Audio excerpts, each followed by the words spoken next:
കട്ടപ്പനയ്ക്കടുത്തും എന്നാൽ കട്ടപ്പനയിലുള്ള ഭൂരിഭാഗം ആൾക്കാർക്കും അറിയാൻ വയ്യാത്ത ഒരു സ്ഥലമാണ് നമ്മുടെ അണക്കരയിലുള്ള അരുവിക്കുഴി. അരുവിക്കുഴി എന്ന് കേൾക്കുമ്പോൾ അരുവിയും കുഴിയും മാത്രമല്ല കേട്ടോ അവിടെ നിന്നാൽ കാണുന്നത്. പ്രകൃതി രമണീയത നിറഞ്ഞ സ്ഥലങ്ങളും വെള്ളച്ചാട്ടവും തടാകവും വിശ്രമ സ്ഥലങ്ങളും എല്ലാം ഇതിൽ ഉൾപ്പെടുന്നുണ്ട്. കൂടാതെ കമ്പത്തിൻ്റെ ഭൂരിഭാഗം സ്ഥലങ്ങളും ഇവിടെ നിന്നാൽ നമുക്ക് കാണാവുന്നതാണ്. ഗവൺമെൻറ് ഏറ്റെടുത്ത് നടത്തുന്ന ഒരു പ്രോജക്റ്റാണ് ഇത്.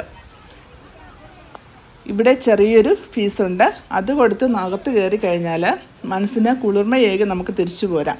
അപ്പോൾ ഇതിനകത്തുള്ള കാഴ്ചകളൊക്കെയാണ് ഈ കണ്ടുകൊണ്ടിരിക്കുന്നത്. എനിക്ക് പോലും ഇത്രയും നാൾ ഇങ്ങനത്തെ ഒരു സ്ഥലം ഉണ്ടെന്ന് അറിയത്തില്ലായിരുന്നു. കട്ടപ്പന ഇടുക്കി ജില്ലയിൽ ഭൂരിഭാഗം സ്ഥലത്തും പോയി കൊണ്ടിരുന്നതാണ് ഞാൻ ഒരു വർക്കിന് വേണ്ടിയിട്ട്.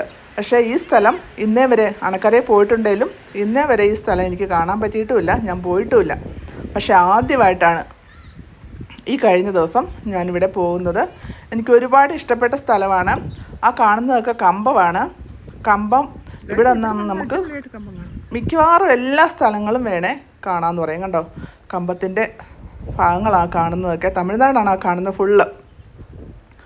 അതുകൊണ്ട് തന്നെ ഈ സ്ഥലത്ത് തമിഴ് ആൾക്കാരും കൂടുതൽ വരുന്നുണ്ട്. നമ്മുടെ മലയാളികൾ അറിഞ്ഞില്ലേലും അവിടെ നിന്ന് ഒത്തിരി ആൾക്കാർ അറിഞ്ഞിട്ട് നമ്മൾ ചെന്നപ്പോഴാണെങ്കിൽ പോലും ഒത്തിരി തമിഴ് ആൾക്കാരായിരുന്നു അവിടെ വന്നിട്ടിരുന്നത്. അപ്പം നല്ലൊരു സ്ഥലമാണ് കേട്ടോ. നമ്മുടെ ഗവൺമെൻറ്റിൻ്റെ പ്രോജക്റ്റ് ആണെങ്കിലും നമ്മൾ അറിഞ്ഞിട്ടില്ല, പക്ഷേ അവരറിഞ്ഞിട്ടുണ്ട്. അവർ വരികയും ചെയ്യുന്നുണ്ട്.